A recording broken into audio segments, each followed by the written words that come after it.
A gente tem a pressão do lado da empresa de precisamos reduzir o custo, e por outro lado a gente sabe da situação de impostos, de tudo aumentando todo ano, e a gente precisa controlar, né? Saber até onde a gente consegue flexibilizar de um lado, pedir apoio do outro.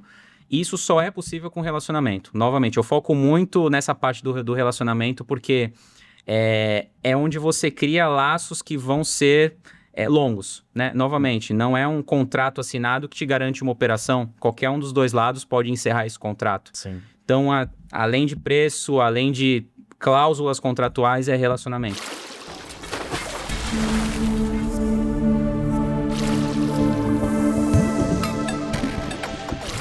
Fala pessoal, sejam bem-vindos a bordo a mais um episódio do Sem Calado Podcast. Aqui, onde você sabe, é cheio de histórias, entrevistas com profissionais que atuam na área da logística, da área portuária, armadores. E hoje nós temos um convidado super especial que veio de longe para contar um pouquinho da sua trajetória. Mas antes de apresentar ele, gostaria de fazer algumas menções aos nossos patrocinadores e apoiadores que estão conosco, dando todo esse suporte para que esse projeto realmente aconteça. Um abraço ao pessoal da PG Lock, o Pedro Assis, Intertrans, o Steve, a Camila e o Rodrigo Gomes, Fabiane Léo, da Oliveira Reparos, Rafael Lima, da SOC, Marcelo Pousada, da Videira Engenharia, Doutor Fábio Gentil, da Gentil Advogados, pessoal dos Postos Portal de Santos, Luizinho e Elienay, da eProfessional, e também o pessoal da Delize Salgateria. Mas vamos lá. Vou apresentar agora o nosso convidado, ele que veio do Panamá, mas ele é daqui de Santos, né? E atualmente ele é gerente de procurement de todo o Hexa, mas ele tem uma experiência em vários segmentos da área do shipping, tá? Ele que é bacharel em portos. Seja muito bem-vindo a bordo, Rafael Russo. Muito obrigado, Emerson. Obrigado a toda a equipe que está aqui. É um prazer poder participar desse programa. Tanta gente boa passou por aqui. Vida longa ao programa, que continue por muitos e muitos anos e cresça muito mais. E feliz de estar aqui, compartilhar um pouquinho da minha história, quiçá inspirar alguém, algum jovem aí que esteja aprendendo e queira entrar e tem interesse em entrar na área de portos, do shipping, do procurement, do comércio exterior. Então, bem feliz de estar aqui. Obrigado pelo convite. Espero poder atender as expectativas aí. Vamos junto. Obrigado. Eu tenho certeza. A gente está aproveitando que ele está... Você está a trabalho, né? Semaninha a trabalho aqui em Santos aqui, e a gente conseguiu trazer ele aqui para contar um pouquinho da história, e a gente estava falando antes exatamente isso, porque são essas histórias que inspiram quem está entrando na área agora a poder seguir no mesmo caminho, né? Exato. E você começou aqui em Santos mesmo? Comecei aqui em Santos em 2008, então aí já há quase 20 anos foi quando o shipping apareceu na minha vida, né? Foi bem bacana, porque eu sempre tenho muito orgulho de como eu comecei, porque foi isso que me forjou o profissional que eu sou hoje, né? Então, comecei em 2008 como office boy, foi a minha primeira experiência. O shipping, na verdade, entrou na minha vida, eu tinha 15 anos. Um amigo da escola me apresentou, falou, poxa, vejo que você estuda bem empenhado nos estudos. Eu trabalho numa empresa que é Expeditors, que, poxa, tem um carinho muito grande pela essa empresa e pelos profissionais que eu trabalhei lá. E, poxa, tem uma vaga lá de office boy, você se interessa? Eu não tinha ideia do que eu fazia, não tinha ideia de começar a trabalhar ainda, foi algo que me tomou de muita surpresa. E eu falei, eu vou ver, te aviso. E cheguei em casa, falei com os meus pais, falei, poxa, tem uma oportunidade assim.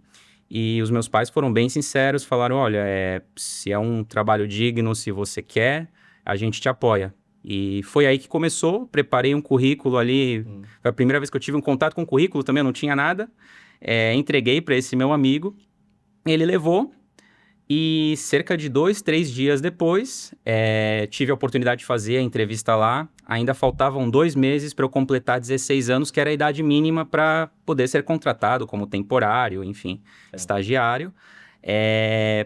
Fui lá, fiz a entrevista com a Fabiola Mello. Fabiola, um beijo, devo muito a você por ter aí aguardado 2 meses. Então, eu fiz a entrevista, ela gostou, ela falou, poxa, Rafa, eu gostei de você, eu vou esperar 2 meses para poder te contratar quando você tiver 16 anos e 1 dia. E aí legal. foi assim que iniciou a minha vida no shipping, 16 anos. No dia seguinte ela me ligou e falou, agora sim, você pode vir. Fiz toda a papelada e iniciei aí como office boy aí no centro de Santos. E como office boy, qual era a tua função lá? Basicamente eu cuidava do lado leste ali do É. centro, então tudo que envolve ali a parte mais ali, Rua do Comércio, aquela parte mais ali perto da rodoviária, então eu era responsável por atender tudo que fosse relativo àquela área. Então e assim, algo que é curioso eu comecei como office boy sem saber ao menos chegar na empresa. É. Eu não conhecia nome de rua, na época o meu pai me levou. E foi assim, um choque muito grande, porque você é cobrado e você tem que desenvolver, você tem que entregar, mas assim, com o apoio dos outros meninos lá na época que trabalhavam comigo, me ensinaram, e aos poucos eu fui aprendendo o nome de rua, o que era um BL, o que era uma DI, uma DTA, um drawback, enfim, um posto fiscal, uma alfândega, e isso foi o que me abriu as portas para o mundo do shipping, e foi onde eu comecei a criar minha base enfim, para ir crescendo e galgando novas posições aí. E quanto tempo você ficou lá? Eu fiquei como office boy, cerca de 1 ano e meio, Sim. mais ou menos, sim. E foi bacana porque eu estudava no período da manhã e trabalhava lá meio período no período da tarde, né? E eu sempre, depois de um certo período que eu tinha uma certa confiança no serviço, já tinha um pouco mais de independência, eu comecei a ver as pessoas sentadas no computador e eu falei, poxa, eu também quero, né? O que eu preciso fazer, né? O que eu preciso me desenvolver para chegar e ter o meu computador, a minha mesa, a minha baia. E aí, toda vez que eu chegava no escritório às 6 da tarde, ao invés de ir embora, eu começava a aprender. Eu sentava na mesa do pessoal que estava lá e começava a aprender. Poxa, o que você faz? O que eu posso te ajudar? E com essa curiosidade, acabou chamando a atenção da equipe interna, né, de quem trabalhava lá internamente, e depois de 1 ano e meio como office boy, eu tive a oportunidade de ser efetivado como analista de desembaraço de importação. E nessa posição fiquei aí 4 anos, aprendendo muito sobre DI, DTA, drawback, posto fiscal.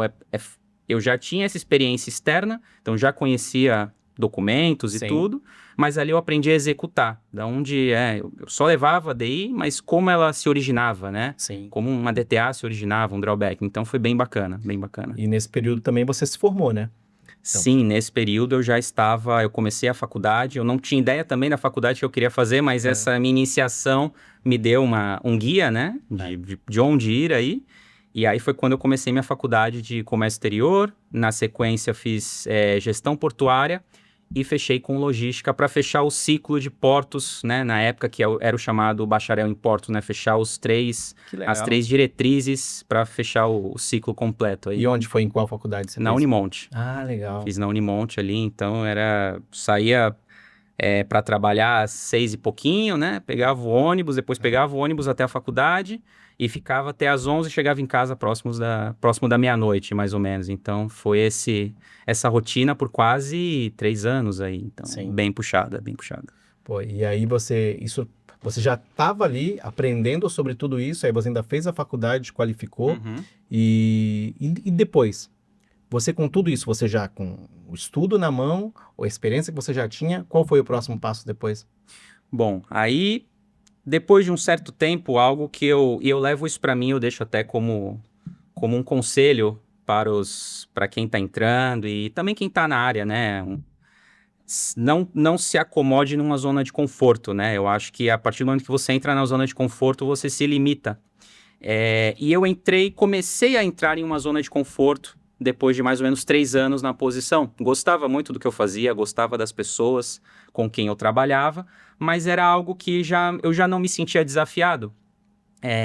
E nesse fim da faculdade, terminando o meu comércio exterior, a faculdade de logística, eu tive a felicidade de ganhar como melhor aluno no curso de logística daquele ano.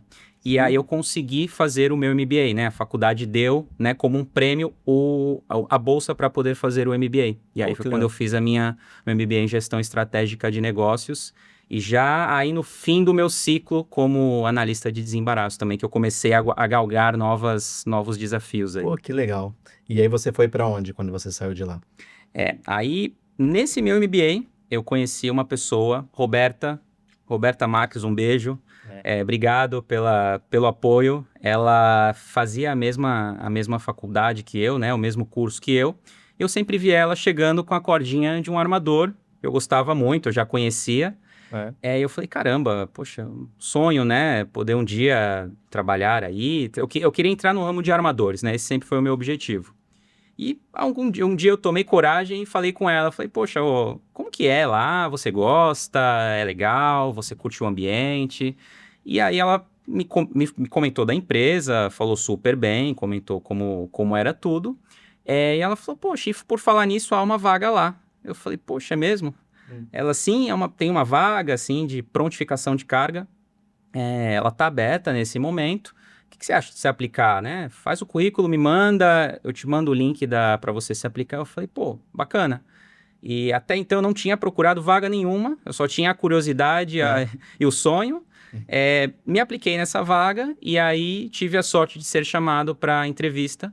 E o Duque, Opa! um beijo, um abraço. Obrigado aí pela oportunidade. E ele fez a entrevista, fizemos a entrevista com ele.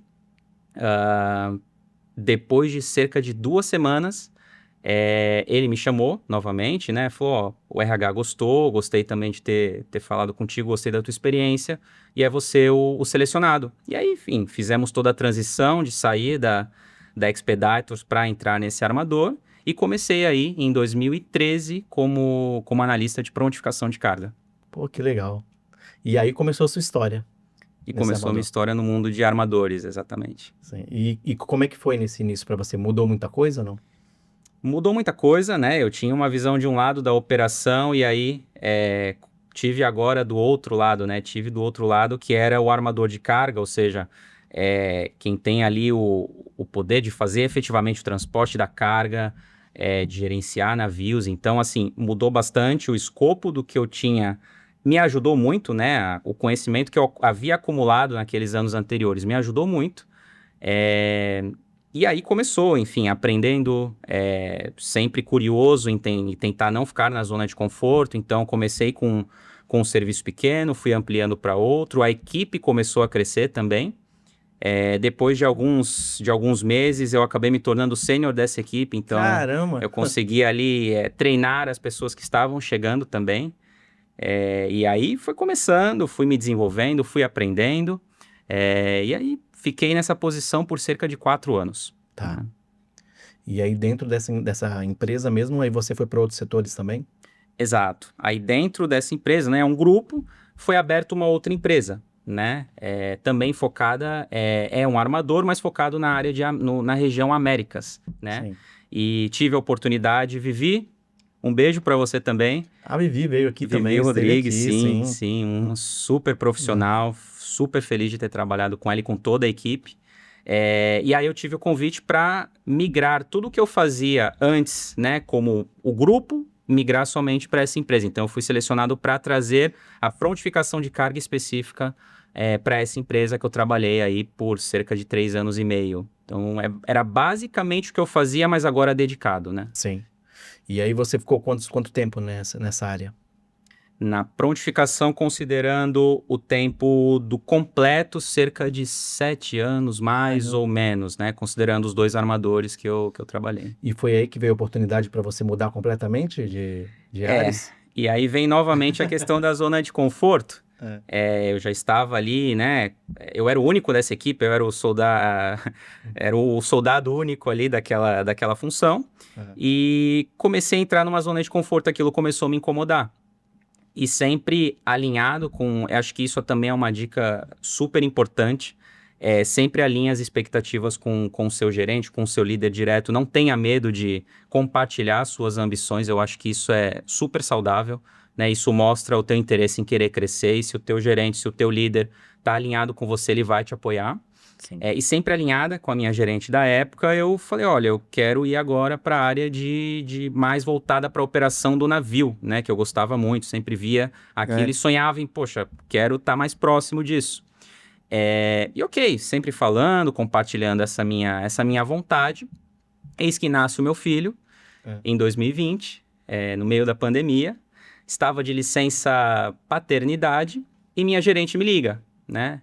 Tava em casa, ela, olha, tem uma posição aqui, Rafa, de acordo com as suas ambições, que é uma posição reportando para o Panamá, mas baseada aqui no Brasil, aqui em Santos, como Berth Planner, que tem vários nomes, né? Berth Planner, Port Captain, dependendo aí da empresa e da diretriz, chama de uma forma diferente. E aí ela falou, eu sei que você está de licença paternidade, é um momento complicado, você quer, senão eu falo que, né, não é o momento. Eu falei, não, vamos lá, vamos tentar. Fiz a entrevista remota e também tive a felicidade, aí, depois de 2 semanas, de ter a confirmação que eu passei. E aí, novamente, aprender tudo do zero, novamente, na questão de... Aí foi uma mudança bem brusca, porque eu não tinha quase nada de conhecimento da parte do navio. Eu vinha muito da parte documental, da execução, e tive a felicidade de entrar na posição que eu queria, mas era um desafio. Era um começo não do zero, mas eu tive que correr muito atrás ali para me alinhar junto da equipe, porque era uma equipe muito boa, uma equipe muito experiente, e eu iniciando. E tive a oportunidade de ficar 1 ano e meio, mais ou menos, nessa posição, cuidando de alguns portos do sul, mais focado para o sul do Brasil, então Itajaí, Navegantes, Itapoá. E quais eram as principais atividades nessa função? O Berth Planner, basicamente, ele é responsável por um contato direto com o terminal, então você tem uma carteira de terminais que é sua responsabilidade, e você controla a atracação do navio. Então, se o navio está tarde, você precisa negociar, e aí já entra um pouco a questão da negociação, você precisa negociar com o terminal se o navio pode entrar tarde, se você pode adiantar o navio porque ele está com uma movimentação extra. Então, em poucas palavras, o Berth Planner é responsável por manter a janela e aquela proforma do terminal fluindo da melhor maneira possível, sem 2 ou 3 navios chegando no mesmo tempo, né? Então, você é a ponte entre a tua empresa, né, a empresa que você trabalha, e o terminal. E você faz esse meio de campo para que a coisa flua da melhor forma possível, né? Então, contato direto com os terminais ali. O terminal também, qualquer problema, contacta os Berth Planners, os Port Captains, para, enfim, buscar uma solução, né? Então, é o ponto focal do terminal nos armadores, são os Port Captains, né? Pô, legal. Eu não conhecia essa função, não. Bem bacana. E quanto tempo você ficou? Fiquei 1 ano e meio, mais ou menos, nessa função, como Port Captain, Berth Planner, enfim. E foi bem bacana, aprendi bastante, e foi até curioso, porque quando eu recebi a proposta, quer fazer a entrevista, a posição de Berth Planner, eu falei para minha gerente, o que faz um Berth Planner, né? Porque eu tinha zero contato com a equipe, e eu não sabia o que a equipe fazia também. Mas por ter aquela base, né, a base da pirâmide um pouco mais larga ali, então a gente conseguiu adaptar e ir aprendendo ali conforme as demandas iam chegando. Mas gostei muito, foi um momento ali da minha carreira que eu aprendi bastante, mesmo. E o que fez você sair dessa função? Aí não foi tanto a zona de conforto, foram mais reestruturações internas na empresa, né? Eu estava praticamente 1 ano e meio aí na posição. Pandemia ainda, né? Pandemia, isso, 100% remoto, super restrição para você sair, para você ir ao escritório. E aí houve uma reestruturação na empresa e também alinhado com o meu gerente, né? De, olha, tendo alguma oportunidade, eu estou aqui disponível, quero aprender, quero crescer. E veio a oportunidade de cobrir férias de uma pessoa do Panamá, como Marine, né? Marine Planner. E essa pessoa saiu e abriu a oportunidade para que eu continuasse no Brasil, mas cobrindo férias. Férias não, era uma licença de, acho que eram 4 meses ali, mais ou menos, nessa função como Marine. Ainda aqui no Brasil, mas continuando reportando para o Panamá. E aí o diferente do Berth Planner para o Marine é que o Marine, diferente de contactar o terminal, você contacta o capitão do navio. Legal. Então você tem uma carteira de serviços, né? Não é mais uma carteira de terminais. E com esses serviços, cada serviço possui, dependendo do tamanho, de 3, 4, 7 navios. E você é alinhado com todos os capitães para que todos os navios estejam dentro do prazo, no porto correto, sem atrasar. e podendo performar a quantidade de movimentos necessários aí que a operação exige. Você era como se fosse o focal point para os capitães. Exato. Pô, exato. legal. Antes era de terminais e agora dos capitães. Então era contato direto com os capitães. Acelera, vai mais lento para não gastar tanto bunker. Cara, que legal, E era... cara. Então você analisava tudo isso. Sim, o gasto do combustível, né? Existe uma pressão muito grande para que não... E até alinhado com a questão de CO2, meio ambiente, para que você evite ao máximo gastar combustível ou expor o meio ambiente ali a coisas desnecessárias, né? A CO2, enfim. E aí a gente sempre tinha o cuidado de só acelerar o navio quando necessário, se possível reduzir a velocidade. Então, esse tipo de ação, o capitão não tem autonomia para fazer, então? O capitão, ele é quem manda no navio, ele pode fazer o que ele quiser. Mas via de regra, e quase em 100% dos casos, ele sempre vai seguir o que a gente, né, o que os marines instruírem, né? Óbvio, é sempre uma discussão saudável. Poxa, mas eu não consigo chegar nesse tempo. Poxa, mas se você fizer tal rota... Então, é sempre uma conversa muito sadia ali com os capitães. Mas via de regra, sim, eles seguem o que se você tiver que trocar um porto, vai primeiro para cá e depois para lá, omite esse porto. Caramba, então é por bem conta bacana. das janelas, né? Exato, às vezes você tá atrasado e precisa, cara, esse porto não tem mais janela, você vai para outro e depois volta, então Você lembra de alguma história, assim, curiosa numa operação como essa? Cara, eu lembro de uma que aconteceu uma vez... Era até aqui em Santos, eu não vou lembrar o serviço em nenhum navio, mas eu lembro que o capitão, a gente tinha uma janela específica para chegar num terminal ali, e era bem apertado, era sempre uma pernada muito próxima e muito apertada, e era uma quantidade muito grande de movimentos que a gente ia fazer, super importante, clientes super importantes. E sempre ali eu estava praticamente o dia inteiro falando com o capitão, na madrugada, durante o dia, né? A gente tem aí 24/7 nessa função, né? Porque é necessário, né? A operação não para. E eu lembro que o capitão me ligou, ele falou... Poxa, eu já tô aqui em Santos, mas ele tava lá fora ainda. Eu falei, não, capitão, você precisa chegar e dar a sua atracação em determinado ponto, né? A gente passava onde que ele precisava chamar. Cara, eu lembro que eu fiquei com o capitão no telefone mais ou menos 1 hora. Ele falou, tá, então você vai ficar comigo no telefone até eu chegar nesse ponto que você precisa pra gente poder dar a atracação aí pra praticagem. E eu fiquei com ele 1 hora no telefone, coloquei no Viva Voz, ele fazendo o trabalho dele de lá, eu daqui, e a gente ali sempre alinhado. E aí ele falou, tô passando a ilha, tá, tem uma pedra aqui, essa. Eu falei, não, ainda precisa chegar. Até que... Eu lembro que a gente chegou, faltavam 7 minutos, alguma coisa assim, para chegar ao limite que ele tinha que dar a atracação, porque ele estava disputando com outro navio para ver quem chegava primeiro. Nossa! Então, assim, era eu com ele, provavelmente o outro marine do outro armador com o outro capitão, e era uma corrida. Isso realmente ocorre com certa frequência de navios, né, irem a máxima velocidade para chegar primeiro. Para pegar a janela primeiro. Para pegar a janela eu não tinha primeiro. Ideia disso, cara. E ele precisa chegar porque... Em muitos casos, vale a atracação primeira, né? Quem dá a atracação primeiro é quem tem a prioridade para entrar no terminal. Ou seja, tem um ponto que determina isso, então. Existe um ponto ali que ele precisa chegar. Quando ele começa a ter contato via rádio com a praticagem, eles ficam tentando até a hora que consegue.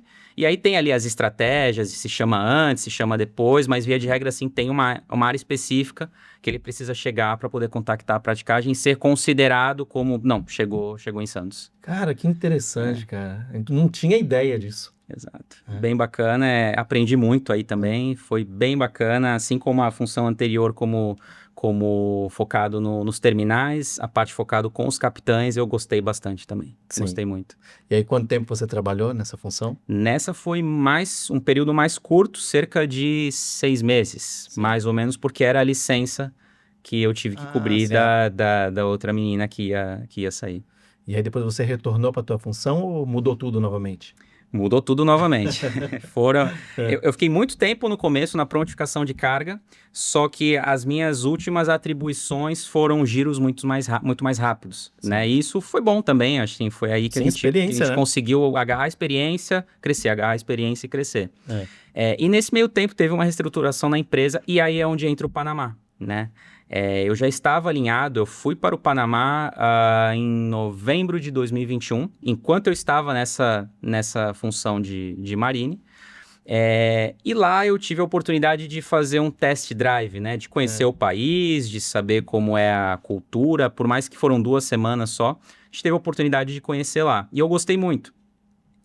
E nessa minha experiência no Panamá, nessa minha curta experiência no Panamá, eu tive a oportunidade de ter várias conversas com os líderes que ficavam no Panamá, né? E expor a minha ambição saudável de, poxa, eu tô aqui no que vocês precisarem, contem comigo, eu quero crescer, eu tenho o sonho de trabalhar fora do país, vejo o Panamá com muitos bons olhos, então contem comigo. Também alinhado com o meu gerente atual, então tudo de forma transparente. Voltei pro Brasil. Foi um treinamento que a gente foi fazer. Houve uma reestruturação na empresa e aí mudou tudo. Não existia mais o Birth Planner, o Marine, o Capacity, nada.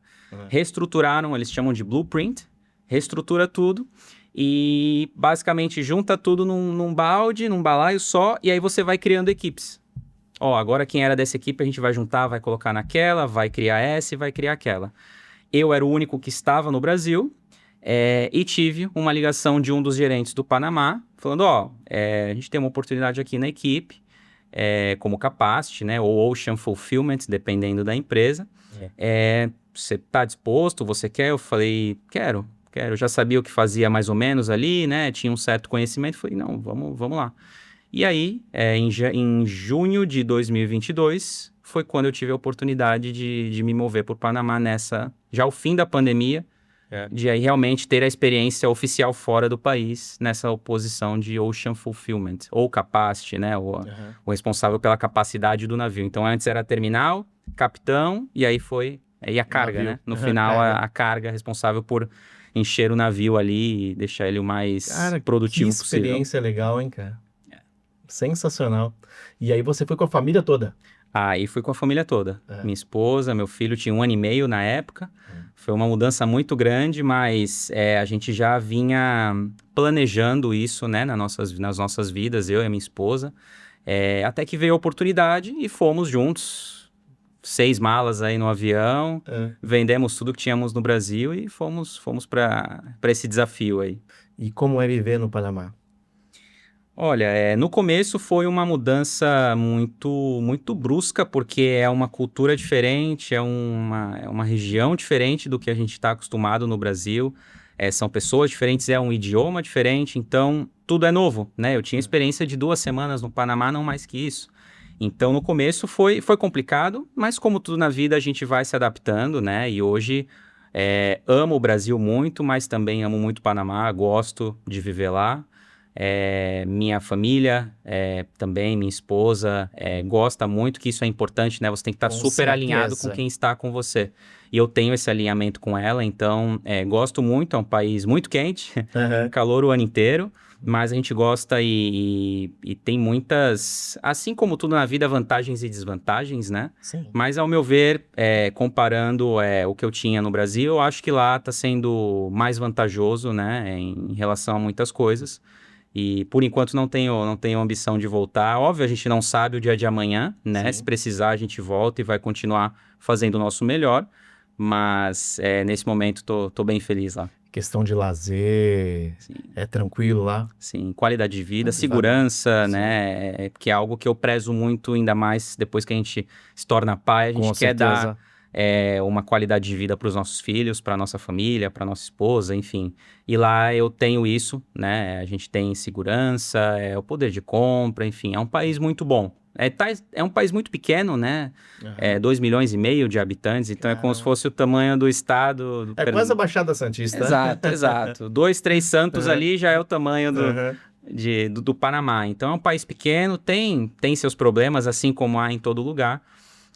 Mas eu gosto muito de viver lá, qualidade de vida, segurança, tudo é o que me mantém, poder dar, e isso é um dos principais também, poder dar uma educação diferente para o meu filho, né? Poder alfabetizá-lo em espanhol, alfabetizá-lo em inglês, então é algo que eu não tive quando era jovem, né? E a gente sempre tenta se desenvolver e fazer o nosso melhor para poder dar isso para os nossos filhos, né? Sim. Então é algo que me prende bastante lá no bom sentido de poder dar dessa qualidade educacional para ele, né? Então, que legal.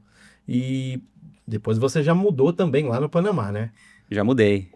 Novas experiências também. Novas E experiências. como foi? Foram aí cerca de 2 anos e meio nessa posição, né, de capacity, enfim, o responsável, basicamente, você tem um serviço e você é responsável por encher aquele serviço, se tiver que rolar carga, trazer carga de outro navio, então o navio ele tem que estar cheio ou em teus ou em tons, e performando da melhor forma possível, né, trazendo dinheiro para a empresa. E eram linhas específicas? Sim, a gente cuidava de Intra-Américas, né? Que era a linha mais aqui voltada entre as Américas. Então, América do Norte, América do Sul e América Central. Ah, legal. Legal. E existia uma outra equipe voltada em Europa, Ásia, né? Então, eu ficava mais direcionado para essa equipe de Intra-Américas. E aí foram 2 anos e meio também, mais ou menos nessa posição. E aí, quando veio outra oportunidade? Veio quando foram 2 anos e meio, com cerca de 1 ano e meio, mais ou menos, eu também me tornei o sênior dessa equipe. Né? Comecei aí a treinar os novos entrantes aí, comecei a me enturmar mais com as outras equipes, né? De entender o que os outros faziam. E depois de 1 ano e meio, mais ou menos, eu comecei a entrar naquela questão da zona de conforto, que é algo que me incomoda muito. Novamente em linha com o meu gestor, eu falei, olha, estou aqui, gosto muito, agradeço muito a oportunidade, porque ele me trouxe, né, do Brasil ao Panamá, conta comigo, farei o meu melhor, estou fazendo o meu melhor, porém, quero crescer, né, quero novos desafios, assumir alguns desafios dentro da equipe, mas não era ainda o que eu buscava. E ele falou, não, perfeito, a gente vai te desenvolver, vai te treinar e a vaga vai aparecer em algum momento. E aí que surgiu o procurement na minha vida, né? Houve a oportunidade de cobrir uma licença maternidade, na verdade. A equipe de procurement no Panamá é dividida em 2, então a equipe focada em depots e a equipe focada em terminais. E no Hexa existia uma pessoa em terminais que saiu de licença maternidade. Sim. E o responsável na parte de depots foi cobrir essa posição em terminais. E surgiu uma oportunidade de ter um STA, que é um Short Term Assignment, que é quando você assume uma posição temporária ali por 6 meses, e se você performar bem, quem sabe no final você consiga ter aquela posição em definitivo. Sim. Eu não tinha experiência com procurement, eu tinha o sonho, eu tinha a vontade de aprender e de crescer. E aí veio, como eu já tinha alinhado com o meu gerente, o gestor da vaga ficou sabendo, né, do meu interesse, e aí, enfim, os gerentes ali, os gestores se conversaram, e o meu gerente falou, olha, tem uma oportunidade temporária na área de procurement, eu sei que você não tem ainda experiência nessa área, mas é uma boa oportunidade. Ele me deu vários conselhos, e aí fiz a entrevista, né, com o meu gestor, e consegui a posição temporária. Foi uma vaga, pelo que eu conheço, pelo que eu lembro ali, bem disputada, tinha muita gente boa com interesse nessa posição, mas eu consegui ali, Deus me colocou no lugar certo, na hora certa, o sonho, a vontade, a dedicação, e eu consegui entrar como temporário na posição de gerente de depot e reparo do Hexa, né?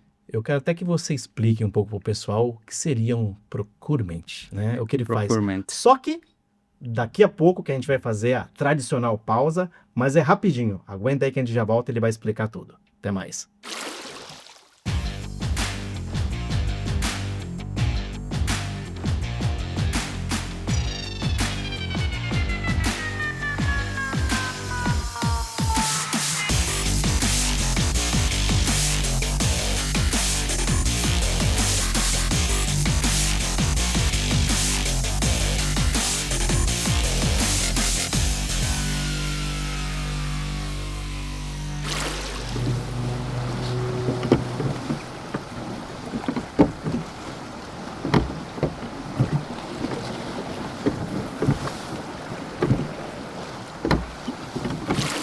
Estamos de volta, então, aqui com o Rafael Russo, que está contando um pouco da trajetória dele e vai contar para a gente agora o que faz um procurement, ainda mais lá no Panamá. Lá no Panamá. E cuidando da região que não é o Panamá, né? Cuidando do Hexa, né? Que é o East Coast. Então, Brasil, Argentina, Uruguai e Paraguai. Sim. Então, fico baseado no Panamá, e cuidando aqui da parte de baixo, né? Da parte sul da América. E complementando o que a gente falou no bloco anterior, depois de 6 meses, que era o short term, eu tive a oportunidade de realmente ficar em definitivo, né? O rapaz que era a função, né, dele acabou indo para outro país e a vaga ficou aberta e eu fiquei ali em definitivo na função e aí estou desde meados de 2024. Sim. Mas respondendo a sua pergunta do procurement, basicamente é o responsável, ao meu ver, e essa é uma opinião muito particular. Você precisa criar, é o responsável por criar relacionamento com os parceiros de negócio. Então, na minha área que é depot e reparo de container vazio, o procurement ele vai muito além do contratos, né? Do que você procurar e comprar e contratar um serviço. O procurement é criar relacionamento, Sim. né? Muito mais do que você ter um contrato assinado, você precisa fazer com que aquele acordo seja sustentável para ambos os lados, né? A partir do momento que ele é só sustentável para o provedor ou só sustentável para o armador, aquilo está fadado a, em 2 anos, dar errado, né? Então, o procurement basicamente é o responsável por escutar as demandas da empresa, né? Então, poxa, a gente precisa de um depot em determinada região do Paraguai. Então, você busca provedores, você analisa, você cota, né? Existe sim a parte burocrática que você precisa fazer, e você contrata esse serviço para que ele possa atender o armador. Isso seja em terminal, seja contratar um terminal, seja contratar um depot, uma transportadora. Então, existem procurements focados em determinadas áreas da empresa, né? E no meu caso, é realmente buscar aí depots e empresas de reparo que possam atender, né, o armador na demanda que a gente tem, no volume, na qualidade que a gente necessita. Então, encontrar as melhores opções no mercado com o melhor preço. Em resumo, Entendi. esse seria a função, o core business do procurement, né? E para isso você também precisa conhecer um pouco daquilo que você está negociando, né? Então, Exato. ou seja, é mais um aprendizado, é mais uma área que você não tinha vivido até então e você teve que aprender, né? Também. Exato. Sou de Santos, então tive a oportunidade de, antes de ir para o Panamá, visitar muitos terminais, muitos depósitos de container, mas realmente atuar com eles foi agora, recentemente, há 2 anos, na posição de procurement. Sim. Então, foi bem bacana, sigo aprendendo, isso é um aprendizado eterno. Eu acho que ninguém vai chegar em um momento e falar, não, eu sei tudo. Não, isso não existe, a gente está cada dia aprendendo. E eu gosto sempre de trabalhar com pessoas melhores que eu, porque é nesse momento que você se desafia e você se força a ser igual ou melhor que essas pessoas. Então, eu tenho a felicidade de trabalhar com uma equipe muito boa lá no Panamá, e isso me faz a cada dia me desenvolver e me esforçar e tentar ser melhor a cada dia e criar relacionamento. Eu acho que isso é a base de qualquer relação contratual, né? Criar um relacionamento com os seus parceiros, porque é tudo uma engrenagem, é uma máquina e são várias engrenagens. Sim. A partir do momento que uma engrenagem não está funcionando, todo o resto da operação falha. Então, eu vim da operação e eu sei a prioridade e a atenção que você precisa dar para essas operações. Então, isso me ajudou bastante, vem me ajudando bastante a ter sucesso aí no que eu faço hoje. E, novamente, sigo aprendendo e quero ser melhor aí a cada dia, continuar construindo relacionamento. É muito interessante ouvir você falar em construir relacionamentos, porque eu atuo do outro lado, que é a empresa que negocia com você, contigo, né? E a gente tem isso com vários armadores, e a gente vê que muitos não têm esse mesmo tipo de pensamento. Ele quer o preço, né? E muitas vezes você tem que reduzir o preço para conseguir o trabalho e no final você não vai conseguir prestar aquele serviço, né? Então ter essa preocupação de ter o relacionamento e entender o que é bom para todos é fundamental nessa posição, né? Sim, esse é o feeling que o responsável de procurement precisa ter, porque você não pode buscar a opção mais barata, né? Igual um carro, você vai comprar um carro, você vê um carro que normalmente custa 60 mil reais e uma pessoa está vendendo por 30, algo de errado tem aí. E é a mesma situação no mundo do shipping, no mundo de depots, no mundo de terminais. Você precisa analisar o pacote completo, né? Não só preço é extremamente importante, ainda mais no mundo de hoje, onde tudo é custo, tudo é mitigação de redução de folha salarial, redução de tudo, de material usado num reparo, de água, de impacto em meio ambiente. Variação de preço, combustível, Variação de que preço, o tempo inteiro, né, tem muitas mudanças. Você está Exato. negociando sempre, tem que estar explicando por que precisa Exato. dessa alteração. Exatamente. Né? E é complicado porque a gente tem a pressão do lado da empresa de precisamos reduzir o custo, e por outro lado a gente sabe da situação de impostos, de tudo aumentando todo ano, e a gente precisa controlar, né? Saber até onde a gente consegue flexibilizar de um lado, pedir apoio do outro. E isso só é possível com relacionamento. Novamente, eu foco muito nessa parte do relacionamento porque é onde você cria laços que vão ser longos, né? Novamente, não é um contrato assinado que te garante uma operação. Qualquer um dos dois lados pode encerrar esse contrato. Sim. Então, além de preço, além de cláusulas contratuais, é relacionamento. Então, você, tentar ser disponível para aquele provedor, se ele te ligar, você, na medida do possível, tentar apoiar, mandar e-mail, tentar responder ali o mais breve possível, né? Porque, novamente, como eu venho da parte operacional, eu sei o impacto que causa deixar uma tarifa sem negociar ou deixar um e-mail sem responder. Às vezes aquilo para mim é um e-mail, mas para o depot são 100 containers parados no lavador porque, cara, falta habilitar uma tarifa no sistema. Então, eu acho que essa minha vivência me ajudou muito hoje na função de procurement. Então, eu entendo a prioridade que a gente precisa dar para determinados assuntos, né? Sim. Muito bom. Sensacional. E você fala em se acomodar, né? E para o futuro? Você quer continuar nessa área ou pensa em algo maior? Tá.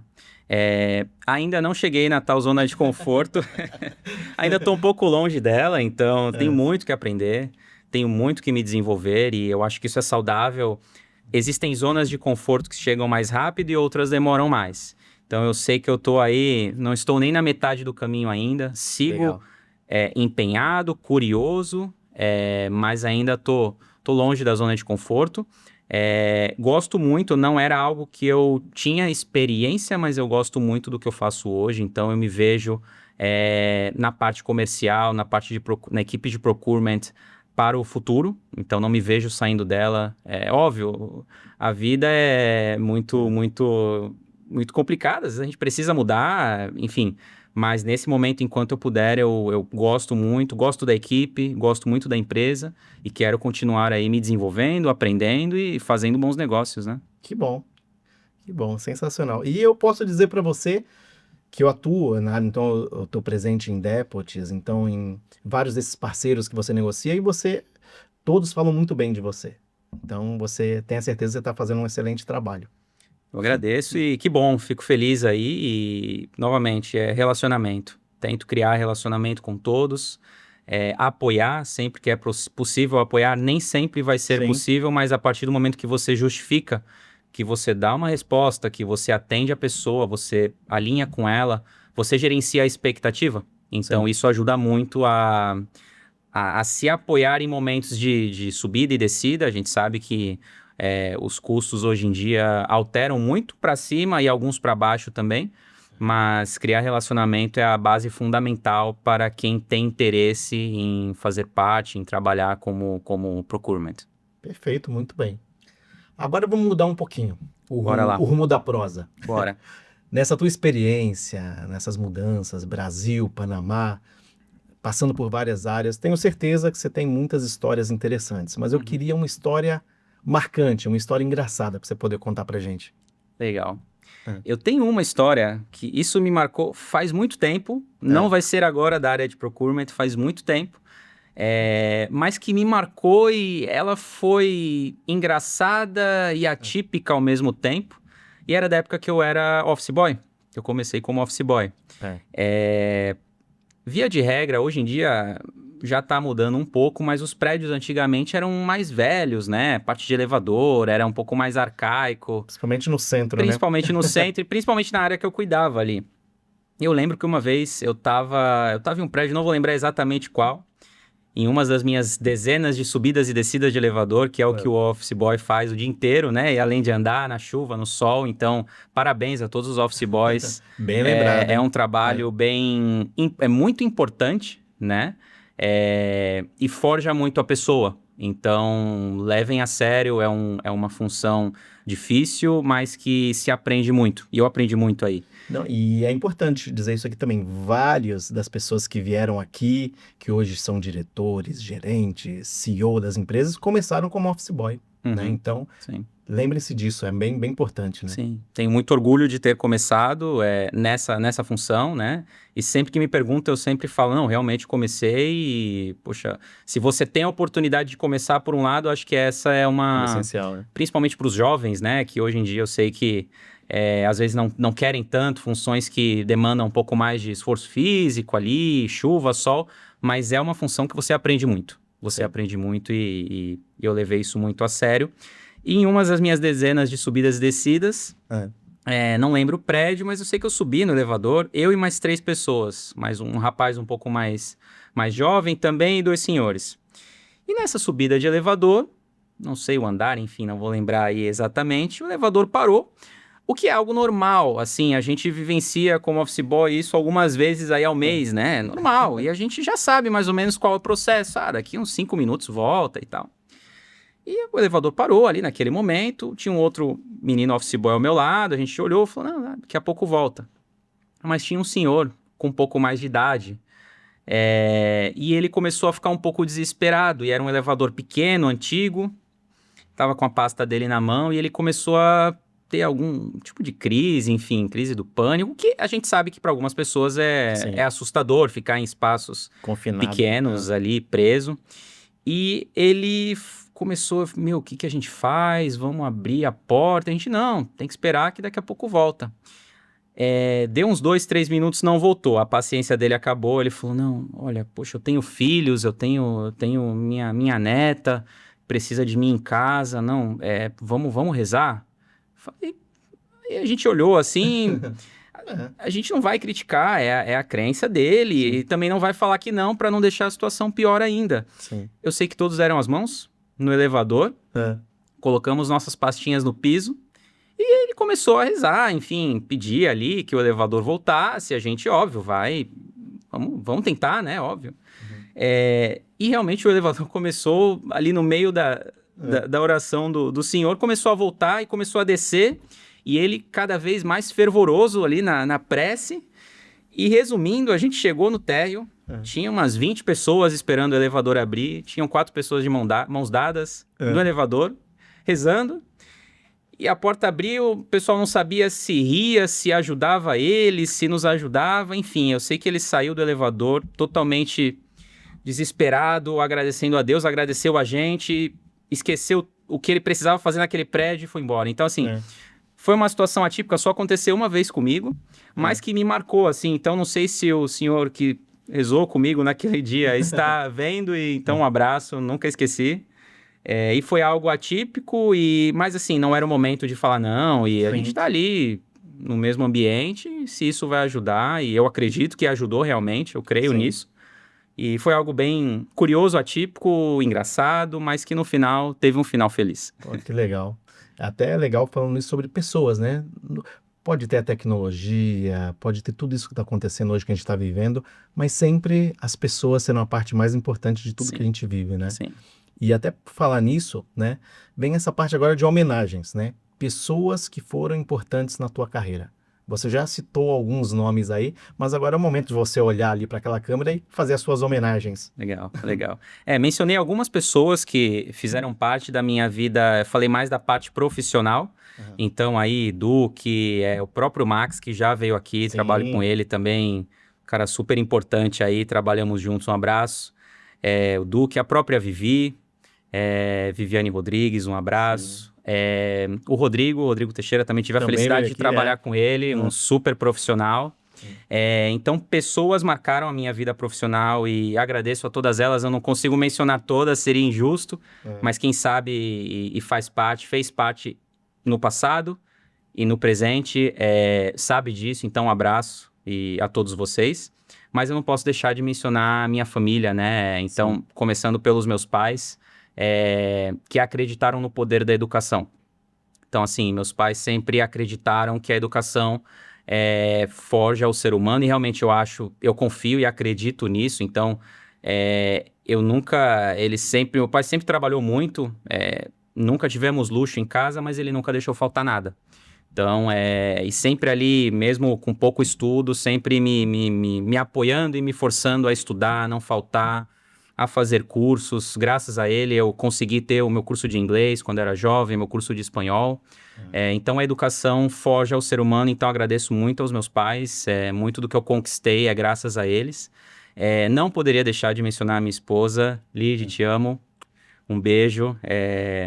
Realmente, eu sempre digo que você, por mais que seja um profissional super qualificado, com muito conhecimento, com vários idiomas, com muito network, se você... Isso vai ser direcionado para cima ou para baixo, dependendo de quem está do teu lado. Né? Então, você pode ser um cara completo. Se a pessoa que está do teu lado não te apoiar, não te desafiar a crescer, não tiver contigo, não acreditar em você, você pode ser uma Ferrari e você não vai performar. Né? Então, no meu caso foi ao contrário, né? A minha esposa sempre esteve comigo desde o começo da minha trajetória, já são 15 anos juntos, 9 anos de casado, então tenho muito orgulho disso e ela esteve comigo muito antes das vitórias e das conquistas que eu tive.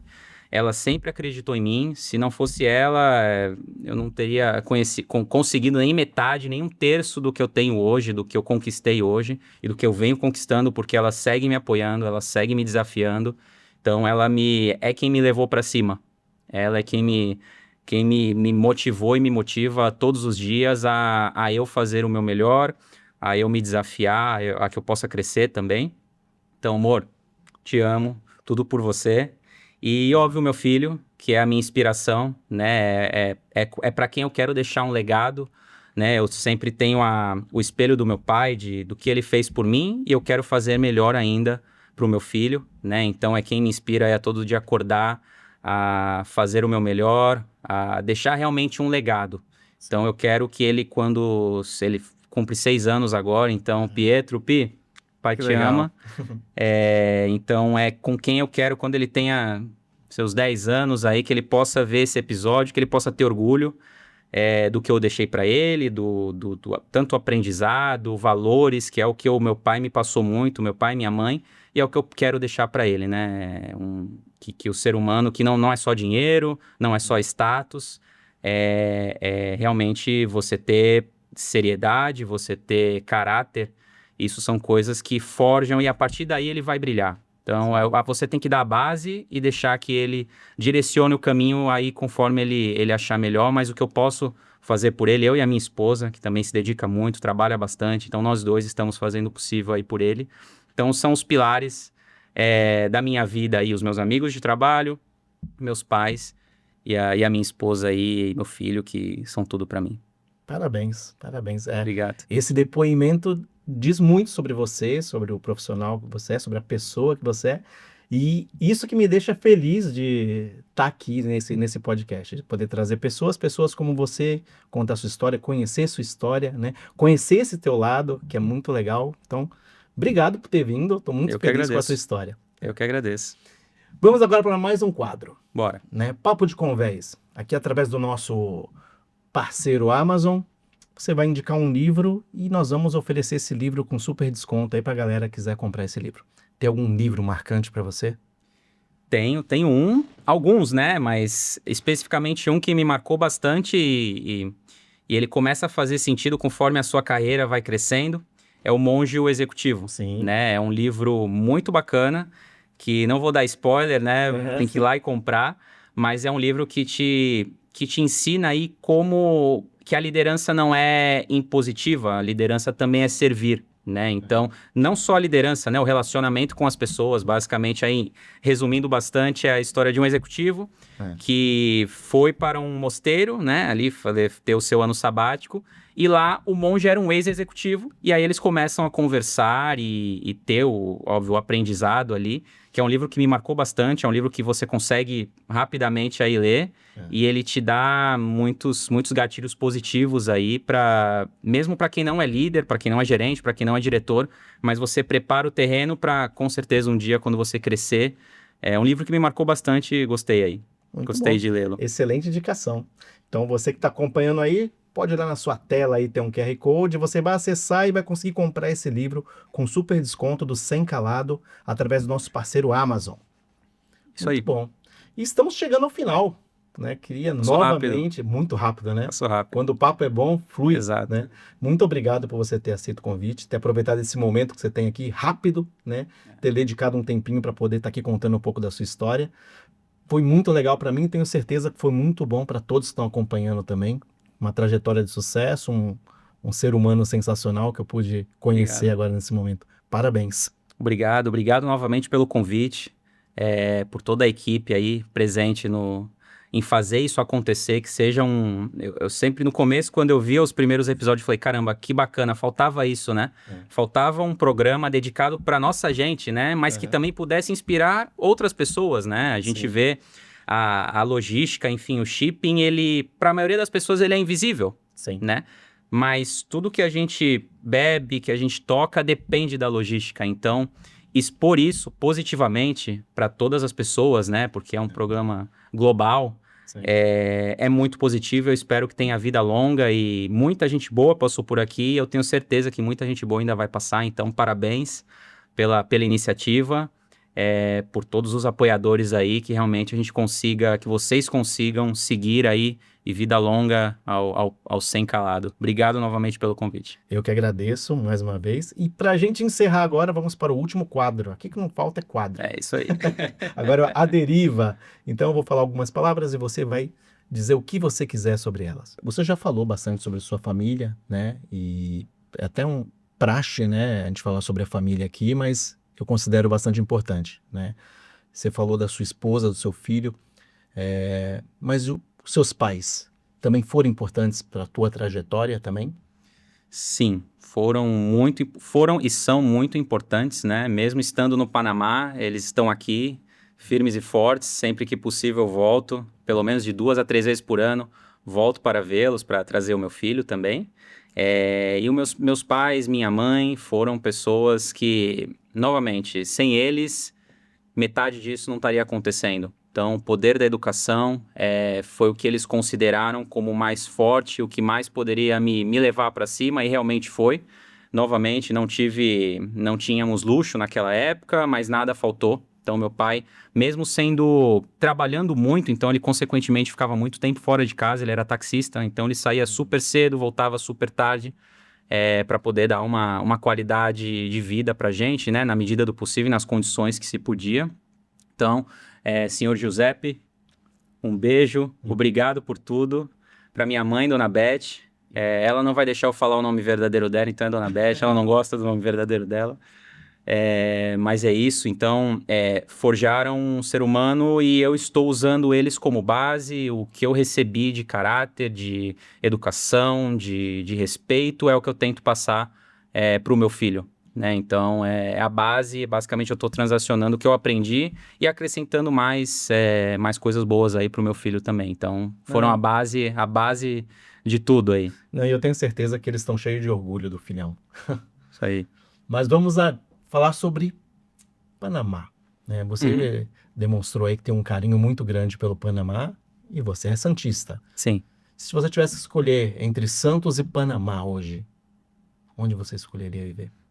Essa a gente estava falando antes, é uma pergunta um pouco capciosa, porque existe o lado bom e o lado ruim de ambos os lugares, né? Então, em Santos é onde eu tenho os meus amigos, onde nasci e vivi a vida inteira ali no Macuco e tenho muito orgulho disso, tenho grandes amigos, irmãos que a vida me deu, que moram lá hoje em dia e eu mantenho contato com eles, já conheço eles há 20 e tantos anos aí.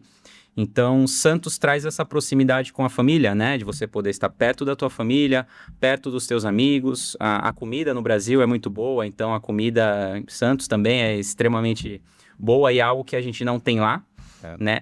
Tem os seus problemas, há os seus problemas aqui também, na cidade, questão de segurança, a gente sabe que a situação não está fácil, tudo muito caro, enfim, acho que isso é um problema geral do Brasil, né? E o Panamá também tem os seus problemas, né? A cultura lá é muito boa, o poder de compra, a qualidade de vida, a segurança. Porém, tem os seus lados negativos também, de estar longe da família.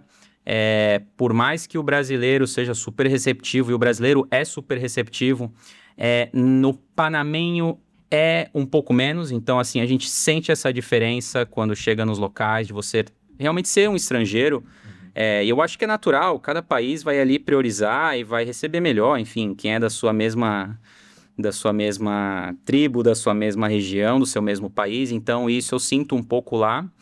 Hoje eu já estou mais acostumado, porém, sempre pessoas que vão lá de visita ou amigos mesmos, sentem isso um pouco mais, né? De, poxa, eu fui ali, eu não tive um atendimento como eu tenho no Brasil, então isso ocorre lá também.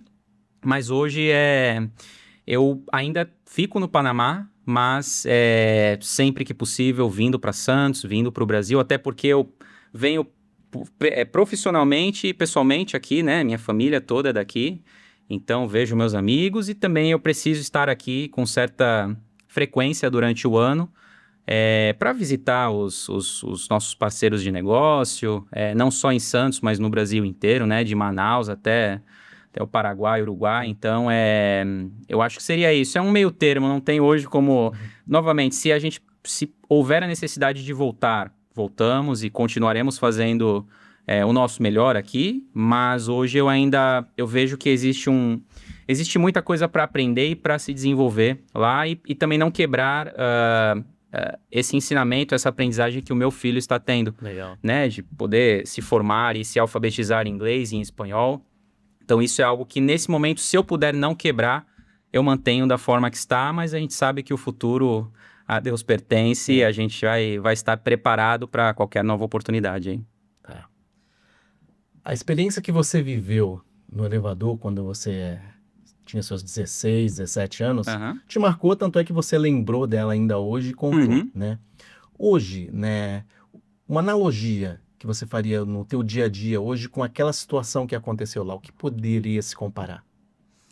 Legal, lá a situação do elevador foi um pouco curiosa porque é algo inesperado, né? Você não espera que a pessoa que está na sua frente ali naquela situação vá ter essa ação, né? Ter essa iniciativa de, poxa, vamos rezar e tudo mais.